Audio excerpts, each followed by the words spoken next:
நடிகர் சங்கங்கள், தயாரிப்பாளர் சங்கமே இன்னைக்கு தயாரிப்பாளர் சங்கம், நடப்பு தயாரிப்பாளர் சங்கம், கில்டு, அப்புறம் சேம்பர்னு ஒரு 4 இருக்கு. இப்ப இவங்களே என்னன்னா ஒரு சிம்புவை பொறுத்த வரைக்கும் ஒரு நடிகர், டைரக்டர், ப்ரொடியூசர், அவங்க அப்பா ஒரு பெரிய ப்ரொடியூசர், இவ்வளவு பேக்ரவுண்ட் இருந்தாலும் கூட அதை வந்து இமீடியட்டாக வந்து அந்த படத்தை வந்து இது பண்றாங்க, நிப்பாட்டுறாங்க. இதே இது வந்து தனுஷ் படத்துக்கு ஒரு பிரச்சனை வந்துச்சு.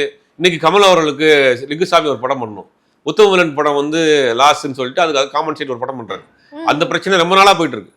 பட் அதெல்லாம் வந்து உடனே ஆக்ஷன் எடுக்கல. சிம்பு படத்துக்கு மட்டும் அந்த ஒரு பிரச்சனையை பண்றாங்க.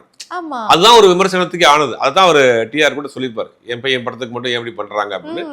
அது நடிகர் சங்கத்தை பொறுத்த வரைக்கும், தயாரிப்பாளர் சங்கத்தை பொறுத்த வரைக்கும் அதை வந்து ஒரு பாரபட்சமாக நடந்துட்டாங்கிற ஒரு குற்றச்சாட்டும் இருக்கு. ஏன்னா இப்ப பாட்டினா கமல் அவர்கள் படத்தை நிப்பாட்ட முடியுமா? நீங்க அவருடைய கம்பெனி ப்ரொடக்ஷன் போயிட்டு இருக்கு, நிப்பாட்ட முடியுமா? இல்லை தனுஷ் வந்து கதிரேசன் 5 ஸ்டார் கதிரேசனுக்கு ஒரு படம் பண்றதா இருந்துச்சு, அவர் பண்ணாம இருக்கிறாரு. ஏன் ராமநாராயணன் அவருடைய பையன் முரளி அவருக்கு ஒரு படம் பண்றதா இருந்துச்சு தனுஷ். அந்த பஞ்சாயத்துல இருக்கு.